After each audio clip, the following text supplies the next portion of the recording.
everybody, this is Max Damage, and this is the review for Watch Dogs, which is another open world game that seemingly tried to do something new, but falls short of expectations. But that doesn't make it a terrible game. You play as Aiden Pierce, a sort of former hacker turned vigilante, out to restore peace to his family and himself. It plays out like a lot of Korean-based revenge plot films, and I mean a lot. The game's open world is more like that of Sleeping Dogs rather than a GTA clone, as in there is a mechanic that makes it stand out, and that is more so the game rather than pulling heists and car theft. Not to say there aren't side missions that involve car theft, but those are optional. In my time spent playing this game, the story was pretty predictable and sometimes unengaging. Most characters are thrown in without much say, weren't very fleshed out, and some had no depth that made me not care when they were offed. The plot follows your typical revenge plot, where the protagonist goes out of their way to get their own form of justice, usually ending up feeling more empty rather than having solace.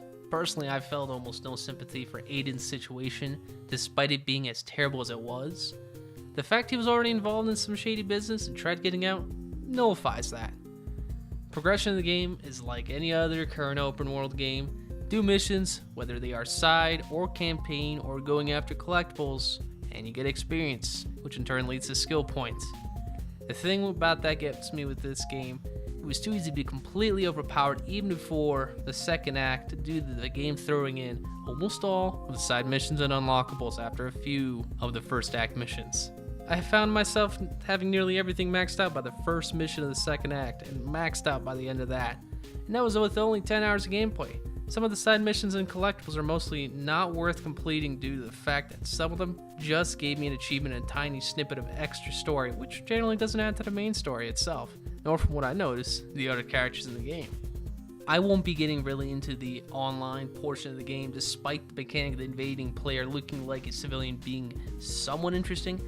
I personally don't like invasion type multiplayer, unless it was Dark Souls, which made it a little bit interesting, but I generally kept that off, even in that game. Now, the things you do unlock by getting notoriety are pretty nifty, but they feel more of a holdover for the more powerful weapons you can buy later in the game. Be forewarned though, if you go through multiplayer, get full notoriety, and then disable it after getting full notoriety, it will reset back to 0. Out of all the open world games with a good or bad moral system, the one they implemented for this one seems to have no real middle ground or plus or negative. The only upside to keeping to one side being the vigilante is that civilians are less likely to report you for being an asshat. You pretty much get to be a dick if you want to be. Cops don't really show up. I mean, it makes sense with the whole CTOS story. I mean, it's kind of a plus that they don't show up. It doesn't get in the way of the story, but some missions do involve a cop chase, which does get annoying. But if you see a civilian starting to make a call for 911, you can jam that. It's kind of cool, but it's a means to an end. You can go around and stop crimes for extra experience and maybe feel good about yourself for doing that if you want to immerse yourself in the story. But it gets old once you are max level. It's pretty much like, oh, another crime. On to the next thing. Cop chases. They can be fun if you like the idea of having to truly outrun the cops, neither hide or outrun them. Now, if you cause a cop chase by being a complete asshat, as mentioned earlier, and already in a fast car, then no real problem. You just keep zooming by until you can escape the cops properly and get out of the region. But if you are doing a mission, which most do involve an evade or escape scenario, you generally have to hunt down a fast car, which are not always nearby, nor can you do a call out for a car. Pretty much that, or use blackout. Evade the helicopter park and wait for 30 seconds. Sometimes I got tired of cop chases happening right after a mission. And what I found easier to do was just to kill the main character off and respawn. Which, on that note, there is no loss when you die in this game. You just respawn right about where you died. And you don't lose money or anything at all. The mission side of things, most of them follow a very cut and dry order. You investigate, infiltrate, escape, evade. Some of the missions involve a takedown of a character in a vehicle, and then sometimes they do get out on foot if you don't take down the vehicle properly. There's some bugs with that I've noticed. Some massive bugs. There was missions where I actually was able to take down a character instead of just getting out of the car and then mashing my takedown button on him, which was B. I would just ram him with my vehicle, and for some reason the game let me get by with that, which it shouldn't have. And most of the missions make you escape the cops or fixers. This got a bit boring and tedious after the second act.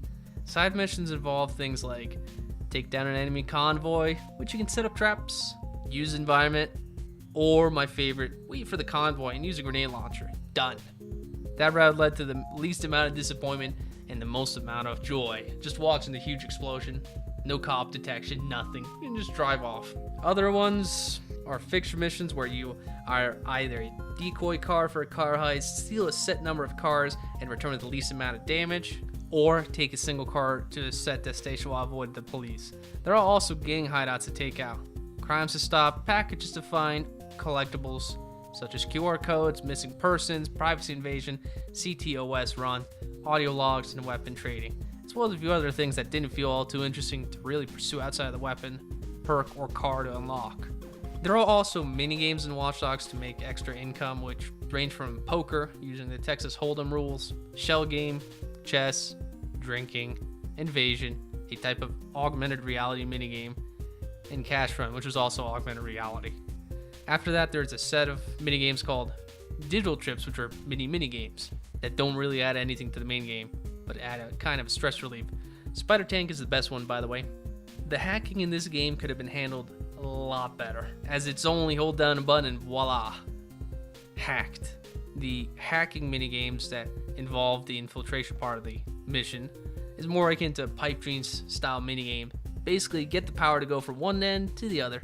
Most are pretty easy. Some have firewalls with a timer, but again, they are mostly easy. On the other side of hacking, you could hack civilians, meaning you could listen to conversations, which got after I realized there's only a set limited amount of conversations to listen through.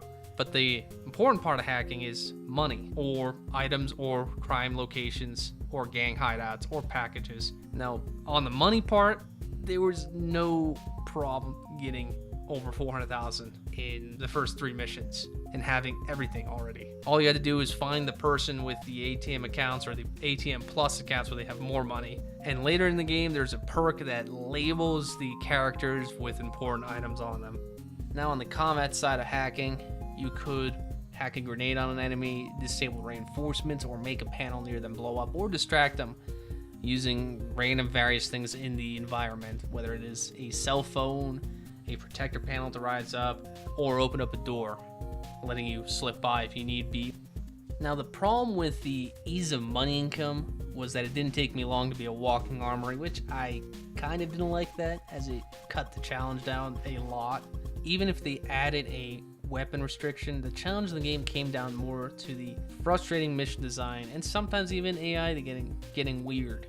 There are points in missions I died twice, realized the area design for combat wasn't that great, and then just placed IEDs everywhere, and had my fun that way, and sniped off enemies. Combat in the game is very dry. Gunplay could be better, bullet time effect was lame, and could have been handled better. Maybe something more to what Red Dead had. Now, the game doesn't have melee like a lot of other games do. The only form of melee in this game is what's called a takedown. You just press B near an enemy, and it was cool, but after 5 times I had to watch the cinematic, it got like, okay, can I just skip this, please? Can I just disable this? Because you can be shot during a takedown if you thought you're being sneaky, and also an enemy just walks by and shoots you. Done. Most guns in the game fire pretty damn accurate, even before the proficiency perks for them. Silenced weapons in this game make it extremely easy. It actually felt kind of rewarding because they want you to be stealthy. Death during combat, as I mentioned earlier, at any point in the game as well, has no loss.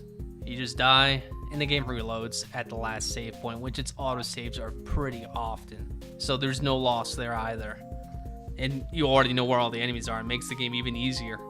Onto the cars in this game, they seem varied at first, but then you realize that there's only like a specific set types of cars in the game, from a terrible greased brick to something that turns on a dime.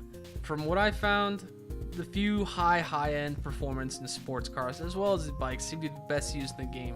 While muscle cars are good for taking down other vehicles, I rarely ever had to use them. The missions ended pretty quickly, even with a high-performance car, due to the fact that there's perks for a car's HP, which took a lot of the immersion out of the game. I was running a tank that was supposed to be a paper car. Does that make sense? Not really. The only customization you get in the single player campaign for Aiden is a set of skins you can buy in game.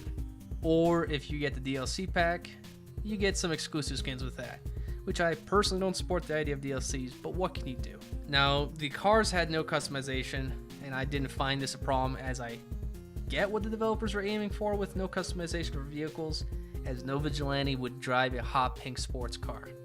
The in-game soundtrack feels very similar to what Syndicate had back in the day. That is brooding drum beats to a synthy cyberpunk feel rhythm. Unfortunately though, the in-game radio is laden with tracks that do not add at all to the feel of the game.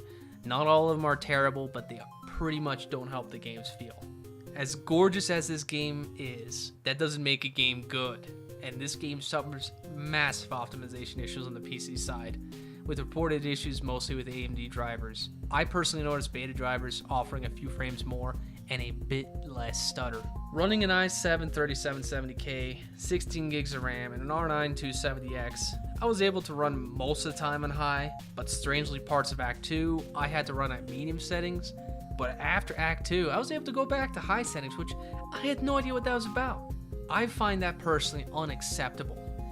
As I mentioned, as gorgeous as the game is, the story isn't really that engaging, and that is where the game lacks. It's playable to a point, but the optimization issues sometimes make it almost unplayable. And the story makes me just kind of go meh at most times. Is Watch Dogs terrible? Far from it. Is it a great game? Not exactly. I found it to be playable to a point. Sometimes it was rage-inducing due to strange mechanics or terrible spawn placement, and sometimes I found it really enjoyable when I was being a cheap-ass in a mission. If you are the sort that loves open-world games, I would say give it a wait until it drops a little in price or is on sale, which should be soon, or if you go hunting around on the internet, I'm pretty sure you'll find a deal for it. And that's that for the Watch Dogs review. Stick around till next time, everybody.